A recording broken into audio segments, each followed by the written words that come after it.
오늘 설교는 예수님의 무명의 제자들 이런 제목으로 말씀을 준비했습니다.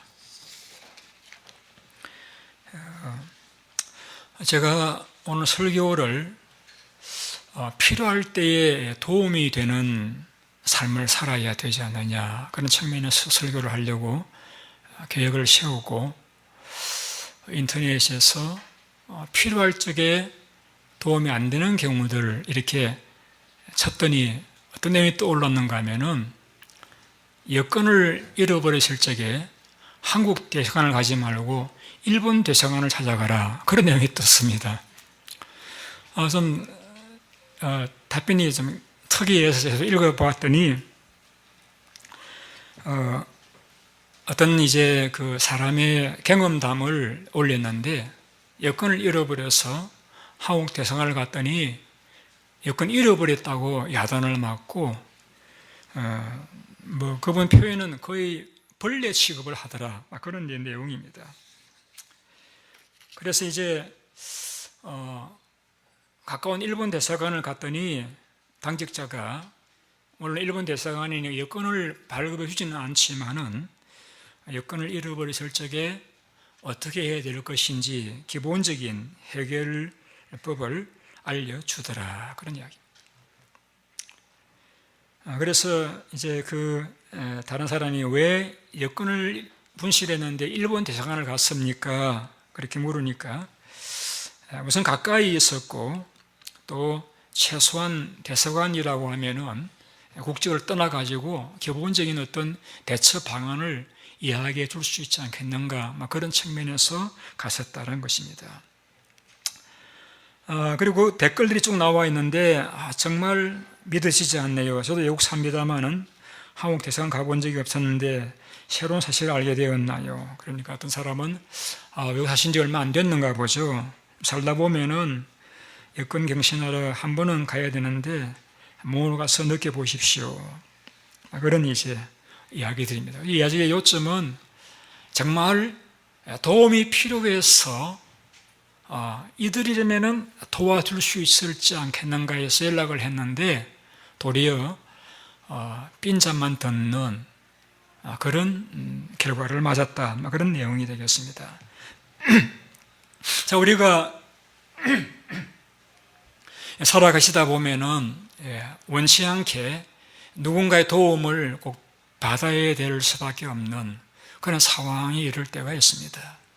그래서 이분이면은 좀 도와줄 수 있지 않겠는가라고 말씀을 드렸더니 오히려 어려운 소문을 온 동에 퍼뜨려 가지고 정말 얼굴 들고 다니지 못하게 만들어 버리는, 물론 그분이 그렇게 의도해서 한 것은 아니라고 생각을 알 수 있겠습니다만, 결과적으로는 그런 일들이 있어 가지고 참 아픈 마음을 더 아프게 만드는 그런 일들도 우리의 삶에는 그렇게 어렵지 않게 경험될 수 있는 일이라고 생각이 되었습니다.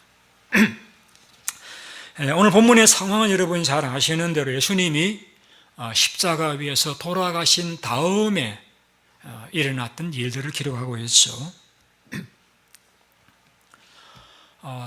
예수님께서 계실 때라고 하면은 예수님께서 모든 일들을 이렇게 주관하시고 다스리실 수 있습니다만은, 예수님이 돌아가시고 난 상황, 예수님을 따르던 제자들은 예수님을 다 버리고 떠나갔습니다. 요한 외에는 다 떠나가 버렸죠. 그리고 예수님에게 배고플 때 떡을 주셔서 먹었던 자들도, 또 병을 고침받았던 자들도, 또 투혼받던 사람들도 한 분도 누구 하나 나서서 예수님께 이러시면 안 됩니다 라고 말하는 사람이 없고, 많은 군중들 속에 섞여서 많은 군중들이 십자가 못 박으라고 외칠 때 그저 입만 닫고 있는 그런 상황.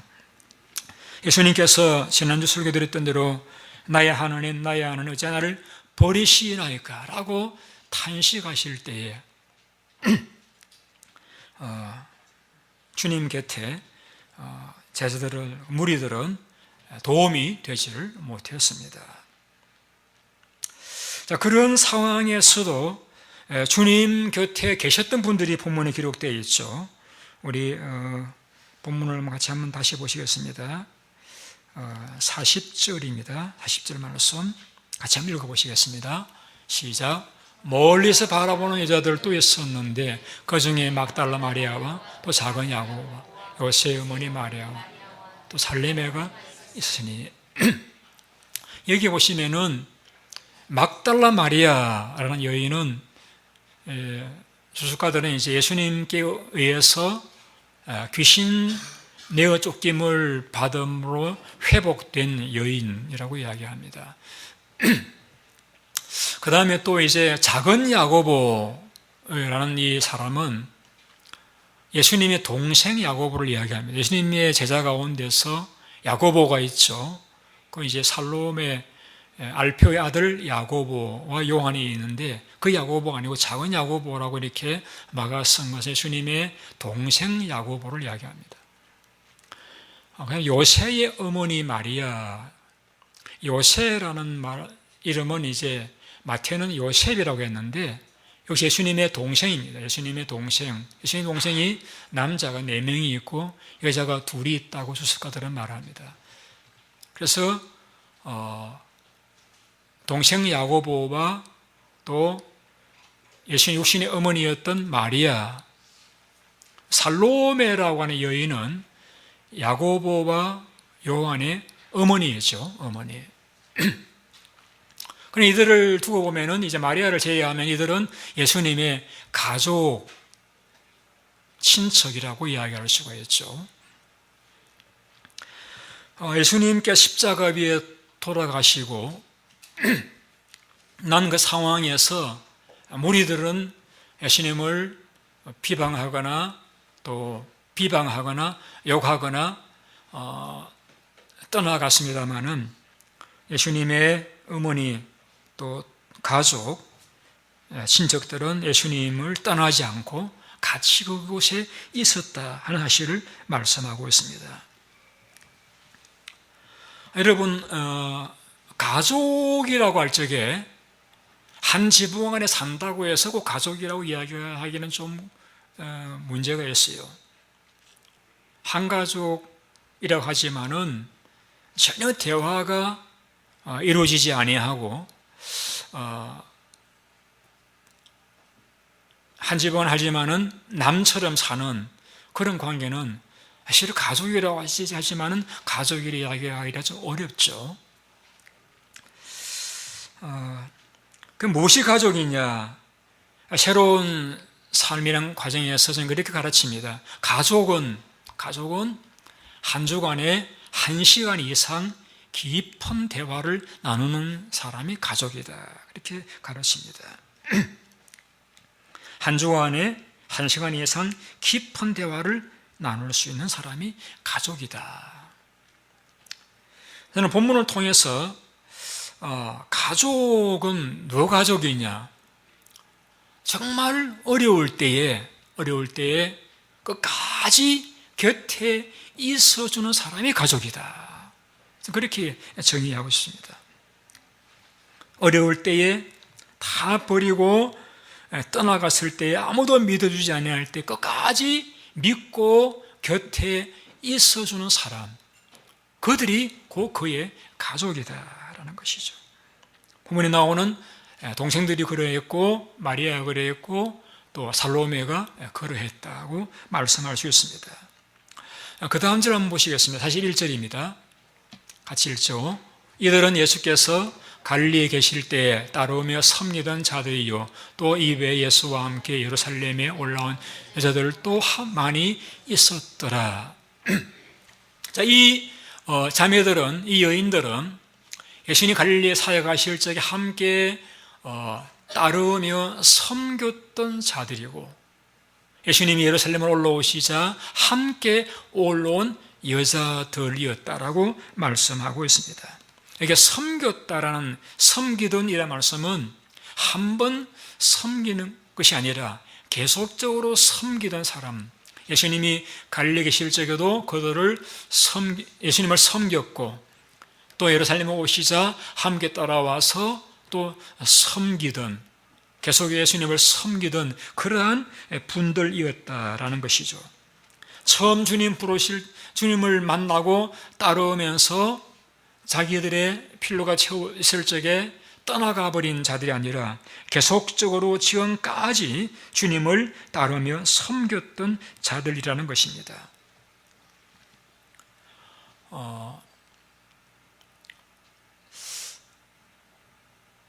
계속해서 섬길 수 있는 사람들은 참으로 주님을 가족처럼 사랑하는 그러한 자들이라고 말씀할 수가 있습니다. 제자들이 주님을 왜 떠나갔습니까? 그들은 이기적인 동기에서 따랐기 때문이죠. 예수님이 왕이 되면은 내가 장관이 될 것이라고 하는 그러한 정치적인 동기에서 따랐던 것인데, 그들의 기대가 이제 무너지자 그들은 주님을 조금 더 아쉬워하지 않고 떠나가 버리고 말았습니다. 많은 무리들도 동일했습니다. 그런데 이 여인들은 예수님이 갈릴리 사역하실 적에도 그들 주님을 따르며 섬겼었고, 예루살렘에 지금 죽음의 자리에까지도 그들은 주님을 따라왔었고, 그리고 사도행전 1장에 가보시게 되면은 이들은 예수님이 성천하신 이후에도, 예수님이 구름을 타고 하늘 올라가신 이후에도 계속해서 예수님 분부를 따라서 예루살렘을 떠나지 않고 엎드려서 약속한 성령을 기다리며 기도하며 떠나지 않았던 그러한 자매들이 바로 이 본문에 나오는 이러한 여인들임을 성경은 가르쳐주고 있습니다. 여러분, 우리가 정말 어려움을 당한 사람을 만났을 적에 그 어려움을 당한 사람에게 도움이 될 수 있기를 원한다라고 하면은 그분 옆에 조용히 가서 있어 드리는 것입니다. 여태 있어 드리는 것. 그것이 그분들에게 도움이 되는 것입니다. 무슨 말로도 위로가 될 수 없는 그런 상황을 우리가 만날 때 있잖아요. 그런 때 아무 말 없이 그래서 옆에 같이 있어 주는 것. 꼭 무슨 위로의 말을 해 주어야만 위로를 받는 것이 아니라 그냥 힘들 적에 내가 혼자가 아니다라고 하는 것을 느낄 수 있도록 옆에 있어 주는 것만으로도 많은 힘이 되고 격려가 될 수 있다는 사실을 우리는 본문을 통해서 배웠으면 좋겠습니다. 가족이란 것은 제가 말씀드렸던 대로 아무도 온 세상이 믿어주지 않는 가운데서도 끝까지 믿어주고 끝까지 떠나지 아니하고 곁에 있어주는 가족이잖아요.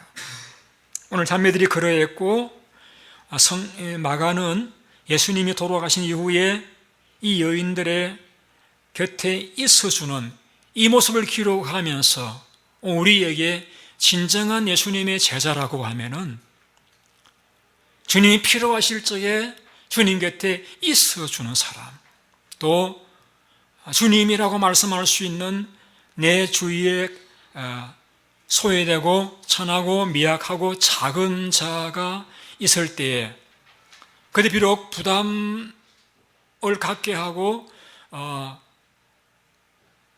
요구하는 것이 맞는 자라 할지라도 우선은 같이 있어드리는 것, 그것이 우리가 해야 될 일이라는 사실을 오늘 성경이 우리에게 가르쳐주고 있는 것입니다. 할아버지 축복이란 그러한 글에서 이런 내용을 읽었습니다.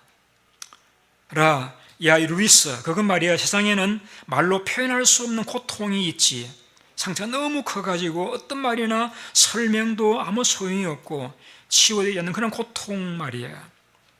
그런 고통을 받게 되면 우리가 할 수 있는 것은 다만 그 고통을 받는 사람이 혼자가 아니라는 것을 알 수 있도록 거기에 함께 있어주는 것이 전부야. 그런 내용이 나옵니다. 우리가 슬픈 사람 눈물을 닦아주지 않아도 괜찮습니다. 상처를 어루만져 주지 않아도 괜찮습니다. 그냥 어려움 당한 사람 곁에 있어드리는 것, 그것만으로도 충분하다고 이야기할 수 있겠지만 많은 격려 위로가 될 수 있을 것입니다. 만일에 본인이 혹 원치 않으면은, 원치 않는데 또 억지로 또 자꾸 이렇게 있으려고 하는 것도 또 이제 좀 넌센스이긴 하겠습니다만은, 하여튼 이제 어려움을 당한 분이 느낄 적에 고통당하는 사람이 나 혼자만은 아니다 라는 것을 느낄 수 있도록 해드리는 것이 가장 큰 사랑이고, 그래도 큰 힘이 없고, 오늘 본문이 우리에게 그것을 교훈해 주고 있는 것이고, 우리 교회가 이곳을 오고 가는 많은 분들에게 그와 같은 역할을 함으로써 많은 분들이 우리 교회에 와서 예수님의 사랑을 느낄 수 있도록 하는 것이 우리 교회의 사명이라고 생각을 합니다. 우리 그 다음 절을 읽어보시겠습니다. 43절 말씀 같이 읽습니다. 아리마대 사람 요셉이 와서 당돌이 빌라도에게 들어가 예수의 채를 달라 하니 이 사람은 존경받는 공회원이요 하늘나라를 기다리는 자라.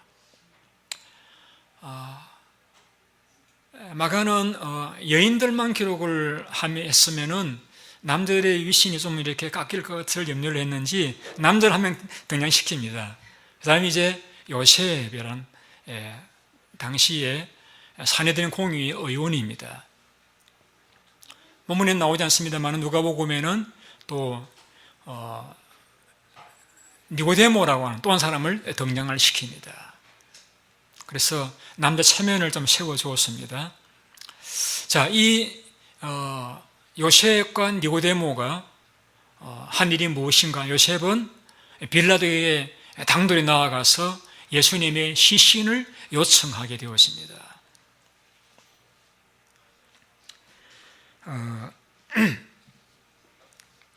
이 요셉에 대하여서 성경은 요한복음에서는 선하고 의로운 사람이다 이렇게 기록합니다. 선하고 의로운 사람이다. 선하다라는 것은 이제 착하다 보통 그렇게 해석을 합니다. 우리가 착하다라고 할 적에는 성격이 부드러운 온유한 그런 사람을 착하다라고 말하는데, 본문을 보게 되면은 요셉이 착하다라고 말하기보다는 요셉이 의로운 사람이다라는 말이 더 옳습니다. 의로운 사람이다. 그래서 예수님을 본인이 볼 적에 십자가 위에 못 박을 만한 그런 죄인이 아니라고 여겼고, 자신이 예수님의 제자라는 것을 그는 자부심을 가지고 있었고, 그래서 예수님이 계속해서 다양한 사랑수들과 함께 십자가에 못 박혀 그렇게 내버려 두는 것은 옳지 않다고 여겼기 때문에 그는 담대하게 빌라도에 나아가서 신을 요청하게 되어집니다. 우리가 선하다라고 이야기할 적에 성격이 부드러운 것이 선한 것이 아니라 옳은 일에는 나설 수 있는 사람. 저는 성격은 좀 부드럽다고 생각하는지 착각인지 모르겠습니다. 생각을 하는데, 옳은 일에는 제가 참 이렇게 때로는 말을 못할 때가 많이 있는데, 우리 교인들을 나눠 보면은 옳은 일에는 옳다고 그러다고 이야기하시는 분들을 만납니다. 그러한 분들. 그래서 이 요셉, 그는 예수님을 십자가 위에 계속 두는 것은 옳지 않다고 여겼기 때문에 그는 이제 빌라도에 나아가 시신을 요청하게 되어집니다. 여러분, 이 일은 이 요셉으로서 쉬운 일은 아니에요.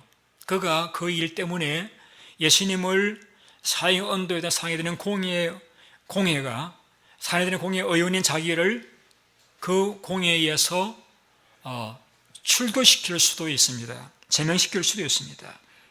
그리고 예수님을 못 박으라고 고함쳤던 무리들이 이 요셉도 못 박으라고 또 항의할 수도 있습니다. 또 많은 공예의 은인들로부터 왕따를 당할 수 있는 그러한 위험성도 있습니다.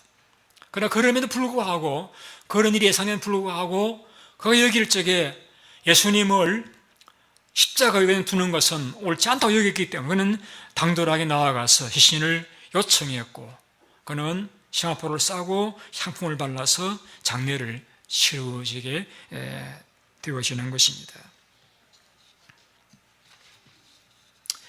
우리가 어려움을 당한 이들에게 대체 도움은 그분의 곁에 있어드리는 것.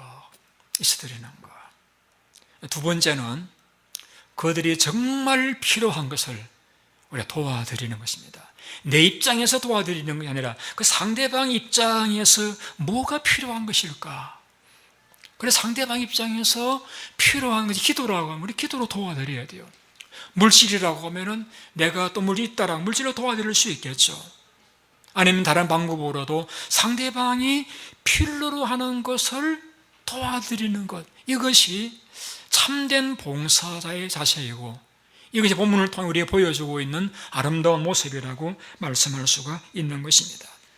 때로는 그 일이 우리에게 손해가 될 수도 있고 불이익을 당할 수도 있기 때문에 많은 사람들은 그런 일들을 남에게 떠맡깁니다마는, 진정 참된 봉사자라고 하면은 내가 불이익을 당한다 할지라도 상대방의 진정한 도움이 된다라고 하면은 그 도움을 손을 펴는 그런 자가 진정한 주님의 제자라고 말씀할 수가 있을 것입니다.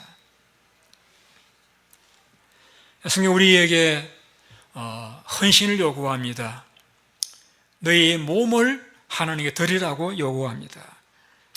우리가 몸을 드린다라고 하는 것은 내 시간을 드리는 것만이 아니라 내 평생을 하나님께 드리는 것이 진정한 헌신이라고 말씀할 수가 있을 것입니다. 그래서 내 입장에서가 아니라 주님의 입장에서 필요한 때에 주님의 입장에서 필요한 것을 드리는 것, 그 진정한 헌신이라고 말씀할 수가 있을 것입니다.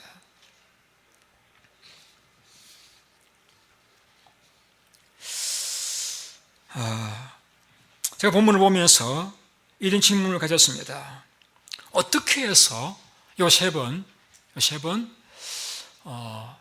불이익이 있을 것을 예상하면서도 그는 당돌하게 나아가서 예수님의 신을 요구했고 장례를 치를 수가 있었을까? 저는 그 답을 43절 하반 부분에 발견했습니다.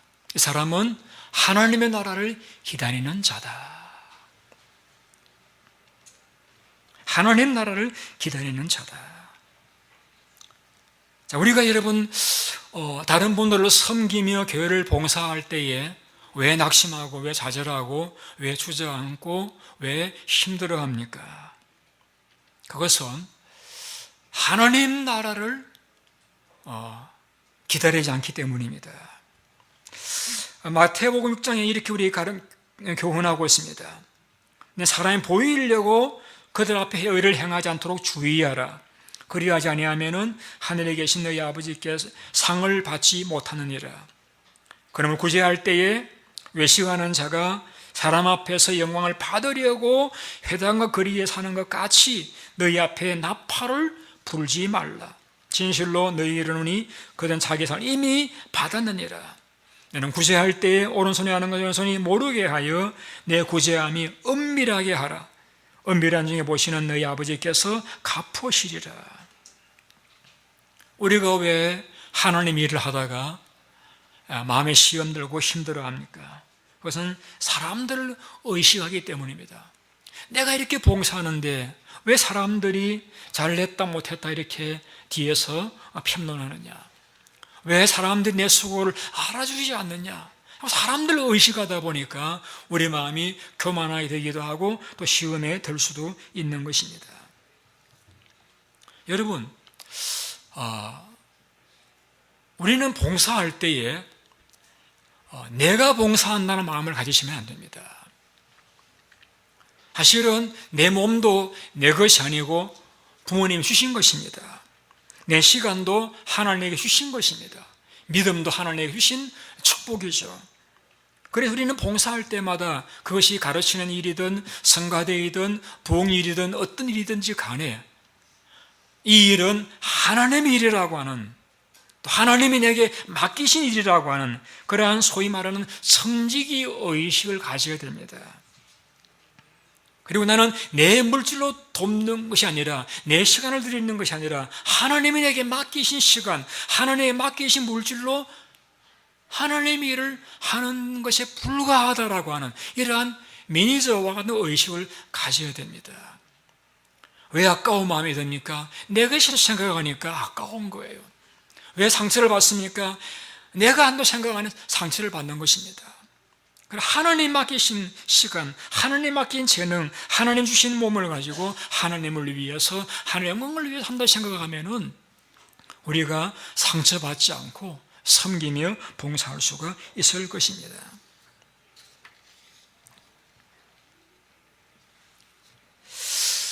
그렇다고 우리가 봉사가 꼭 사람들의 눈을 피해서만 꼭 해야 될 야만 그것이 아름다운 봉사로 이야기할 수는 없습니다. 왜냐하면 예수님께서는 많은 병자를 치료하시거나 기적을 행하시거나 하실 적에 많은 사람들 앞에서 행하셨습니다. 기적도 그러하셨고 병 치료하실 때도 그러하셨고 많은 사람들 있는 가운데서 치료하셨습니다. 중요한 것은 많은 사람들이 바라보느냐 바라보지 않느냐가 중요한 것이 아니라 그 동기가 내 어떤 인기와 칭찬과 명예를 위해서 하느냐, 아니면 하나님의 영광을 위해서 하느냐, 그 동기가 중요한 거예요. 예수님을 섬기시면서 하나님의 뜻이 어디 계신가? 무리는 와서 더 머물면서 내게 그들에게 말씀을 전해주시고 고쳐달라고 하는데 하나님의 뜻이 어디 계시는가? 기도해 보시고 하나님의 뜻을 따르셨습니다. 그래서 하나님의 영광을 위해서 그 동기가 그러하셨기 때문에 무리 앞에서 행하시든 혹은 몇 명의 제자들 앞에서 기술을 행하시든 그건 중요한 것이 아니었어요. 우리의 섬김의 동기가 내 영광, 내 주인의식, 하나님의 칭찬, 인정이 아니라 하나님의 영광, 하나님 맡기신 것을 가지고 내가 하는 것이라고 하는 것. 그러면은요, 우리가 아까울 것도 없고 손해본다 느낄 것도 없고 마음 상할 일도 없게 되어질 것입니다. 사람에게 보이기 위해서 우리의 의를 행하는 게 된다면 상을 얻지 못한다라고 말씀을 했습니다. 유대인은 가면은 구제를 할 때에 구제하는 방이 있습니다. 그 성령 가까이에 구제하는 그 집이 있는데 그 방에는 문이 두 군데 있습니다. 오른쪽에 문이 하나 있고 왼쪽에 문이 하나 있어요. 오른쪽의 문은 무엇이냐면은 구제 받는 사람들을 위해서 돈이나 물건을 가져다 주기 위해서 오는 사람들이 들어오는 문입니다. 그 문은 구제를 하기 위해서 돈이나 혹은 옷감이나 혹은 물질을 이제 어떤 물건들을 가져다 주기 위해서 오는 사람들만 들어오는 문입니다. 그 왼쪽의 문은 그 구제가 필요한 사람들이 들어오는 문이에요. 그러니까 구제하려고 하는 사람들은 구제하는 문으로 들어와서 자기들이 가지고 있는 돈이나 물건을 거기에 두고 그 문으로 나가는 것입니다. 그냥 구제 다른 문으로서는 이제 구제가 필요한 사람이 들어와서 거기에서 있는 물건이나 돈을 가져가는 것입니다. 그러니까 구제하는 사람들이 와서 돈을 옷을 두고 가면서도 그 돈을 누가 썼는지, 그 옷을 누가 입게 될지 모르는 채 가는 거예요. 역시 구제받는 사람들도 누가 이 돈을 가져다 두었는지, 누가 이 옷을 두는지 알지 못한 채 가져가는 것이에요. 그렇게 했다라고 합니다. 그것을 이렇게 표현했습니다. 너는 구제할 때 오른손이 하는 것을 왼손이 모르게 하라. 여기서 오른손이 하는 것을 왼손이 모르게 하라는 말씀은 손에 무슨 눈이 있어가지고 왼손이 알고 모르고 이게 없잖아요. 우리가 이 대부분의 사람은 이 오른팔을 쓰시잖아요. 오른쪽 잡이잖아요. 그러니까 이제 오른손은 자기도 모르게 어떤 물건을 짚는다든지 방어한다든지 이렇게 하게 되잖아요. 그래서 오른손이 하는 것을 왼손이 모르게 하라는 말씀은 본능적으로 하는, 무의식적으로, 자동적으로 하라는 것입니다.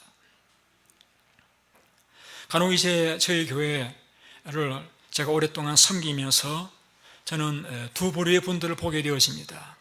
한 부류의 분들은 4개월을 있었지만은 4년을 계신 분처럼 여기는 분들도 계시고, 어떤 분은 4년을 계셨는데 4개월이나 계셨는가라고 여겨지는 그런 분들도 계셔요.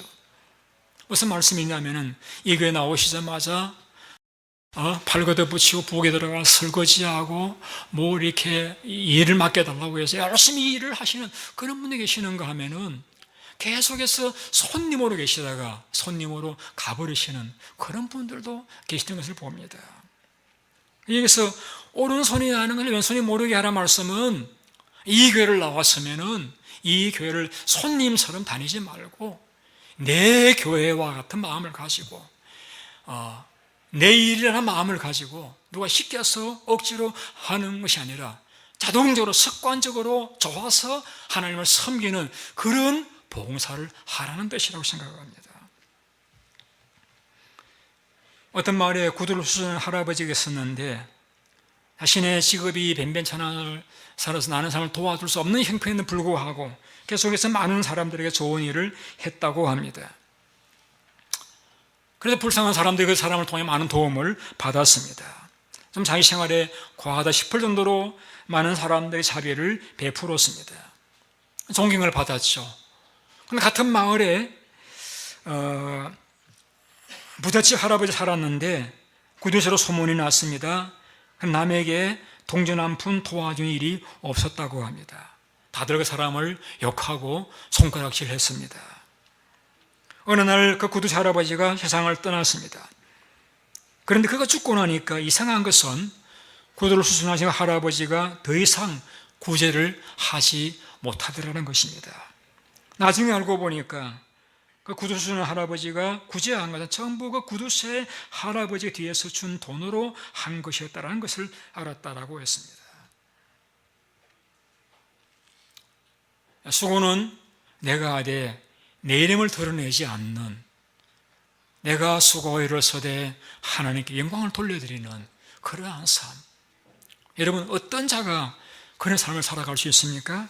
본문에 나오는 것과 같은 이 요셉과 같이 하나님의 나라를 기다리는 자,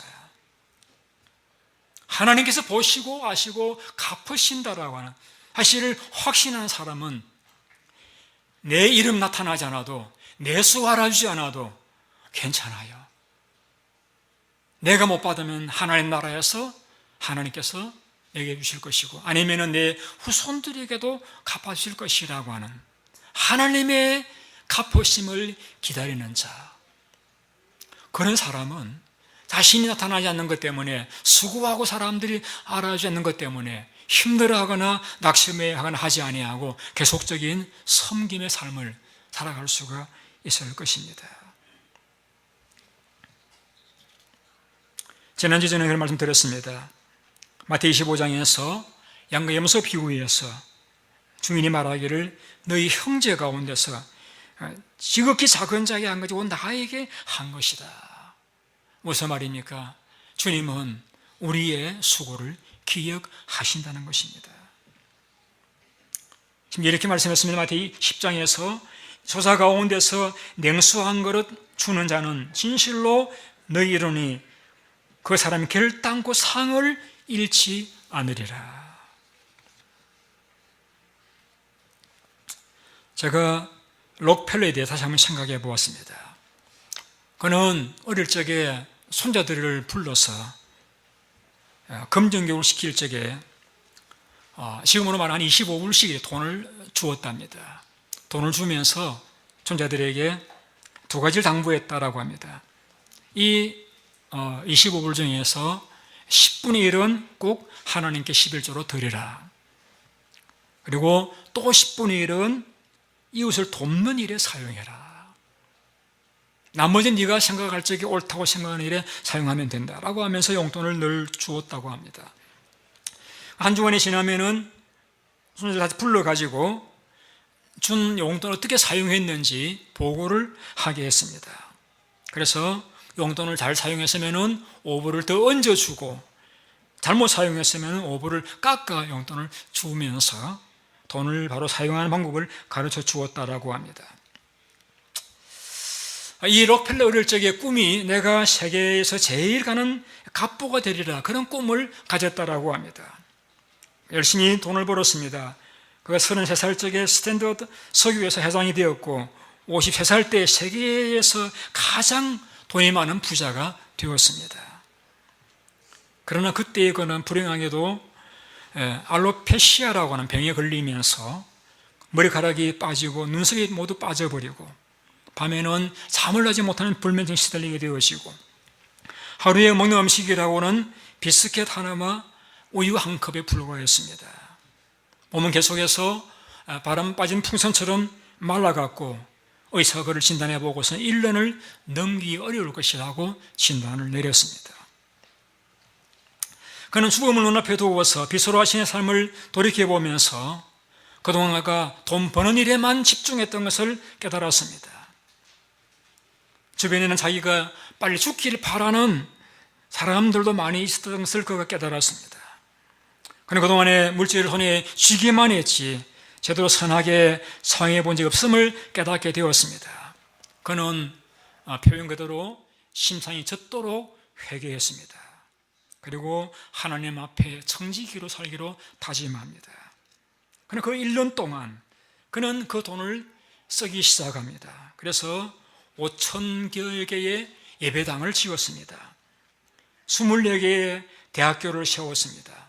그리고 자선사업을 더 많이 하기 위해서 록펠러 재단을 세워서 그 재단으로 하여금 의약품을 연구해서 만들어 내게 했습니다. 그 중에 한 가지가 페니실린 주사액도 그 록펠러 재단에서 만들어진 것이었습니다. 놀라운 것은 그가 1년이 지나가면서 점점 몸이 좋아지기 시작했습니다. 그래서 그는 의사는 54세를 넘기 어려울 것이라 말씀을 했지만은 그는 98세까지 장수했다고 합니다.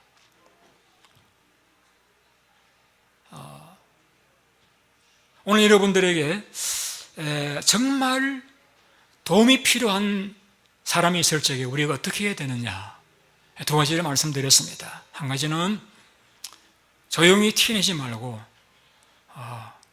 그 옆에 끝까지 있어드리는 것. 우리 그들이 일단 고통당하는 사람이 나 혼자만은 아니라는 것을 느끼면서 위로가 될 수 있도록 조용히 말없이 소문내지 않고 있어드리는 것. 둘째는 내가 할 수 있는 것, 그리고 상대방에 정말 도움이 되는 것을 우리가 베푸는 것. 이러한 삶이 가능하기 위해서는 하나님께서 갚으신다라고 하는 믿음을 가지고 우리가 살아가는 것. 내 모든 것이 내 것이 아니고 하나님이 내게 맡기신 것이라고 하는 청지의식을 가지고 살아가는 것이 그러한 삶을 가능하게 한다고 말씀을 드렸습니다. 우리의 삶이 그렇게 오래될지 짧을지 우리 아무도 몰라요.